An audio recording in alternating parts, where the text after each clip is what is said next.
দু চোখে হঠাৎ করে কাল বৈশাখী, চৈত্রের শেষ বেলা পাতা ওড়ে নাকি, গত বছরের মায়া ভেঙে যাবে বলে, রাজপথ ভেসে গেছে অচেনা কাজলে।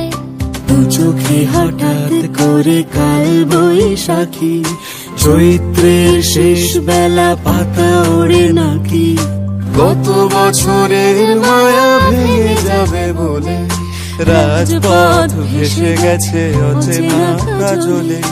তুমিও অঝরে তাকে শুধু ভালোবেসো, এসো হে বৈশাখ।